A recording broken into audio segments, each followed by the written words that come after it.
108. And with me now is CBS Sports NBA analyst John Gonzalez. And John, it is 101-95 with 30 seconds to go. Everybody can see that the Rockets are going to win this game. So walk me through what happened that allowed the Lakers to steal this one on the road to go up 3-0.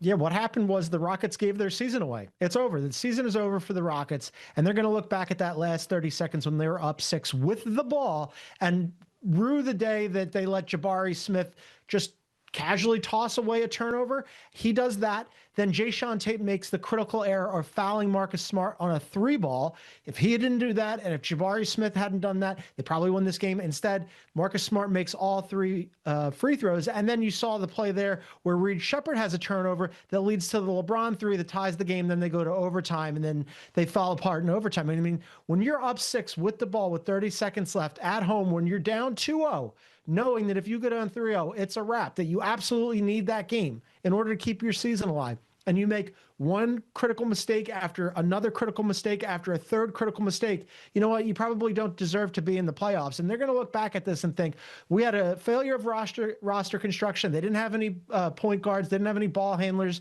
They didn't have anybody to initiate the offense. All that is true. But those mistakes by Jabari Smith and then Jae'Sean Tate and then Reed Sheppard are the reason why the Houston Rockets season is over.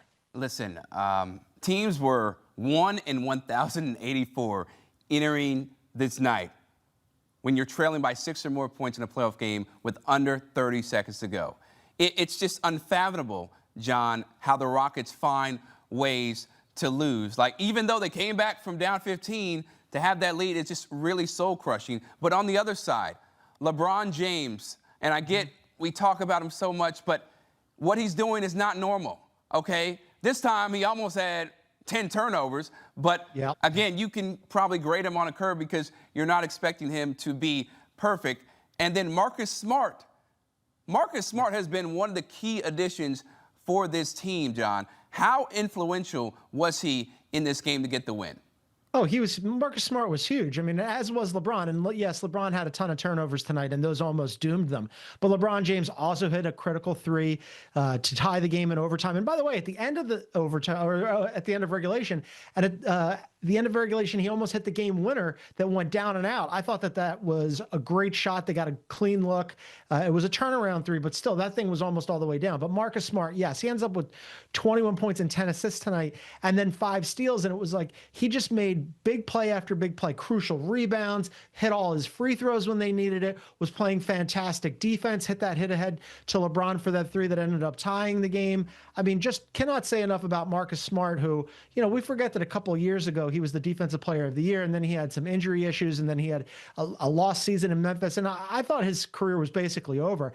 And when Luka goes down and Austin Reeves goes down and LeBron James is looking around thinking, I need somebody to help me out here. Well, Luke Kennard was a great shooter in the first 2 games, not a great shooter tonight, but Marcus Smart really stepped up the last game, and especially in this game late when they needed him, and then especially in overtime. They do not win this game without Marcus Smart stepping forward. And also, as you mentioned, LeBron being LeBron. Yes, he had some turnover mistakes, but still a supreme effort for him to play 45 minutes and hit those shots that were just, I mean, he almost hit the game winner as well. So, yeah, those 2 guys combined, they really buoyed the Lakers tonight for sure. So the Lakers are now 1 game away from sweeping the Rockets, and I know everybody had that in their mind when this series began. John Gonzalez, always appreciate the insight, man. And how about this? LeBron James now with 146 playoff double-doubles. He's 11 shy of another Laker legend, Magic Johnson, who has 157. It's just unreal. 29 points, 13 rebounds, 6 dimes. Yes, we talked about the turnovers, but at 41 years old to be carrying this team the way he is, it is simply something that we'll probably never. Great observations from our guys here on the couch. Yes, JJ and LeBron are the same age. That's crazy. That's crazy. Phenomenal. Nuts. But Bobby, you did shout out Marcus Smart earlier. How important is it To have a profile like his, intense playoff moments like this, like we've seen, especially down the stretch in this one. Yeah, man. Just with a guy like Marcus Smart, obviously being in Boston for all those years, being on championship caliber teams, helping impact winning in so many different ways. It could be scoring, it could be rebounding, it could be assist. If it's going to Washington, going and do all these different stops that didn't work out and wasn't good teams, finally finding his way to LA on a championship, competing team that's trying to win the championship. I think it's great to see him thrive, man. I got big mad respect for Marcus Smart, man. Just the highs and lows that come with the game, that come with the season, that come with the years. And then for him to be able to bounce back like he is in his first 3 games, he's been balling. Yeah, navigating all that is no joke.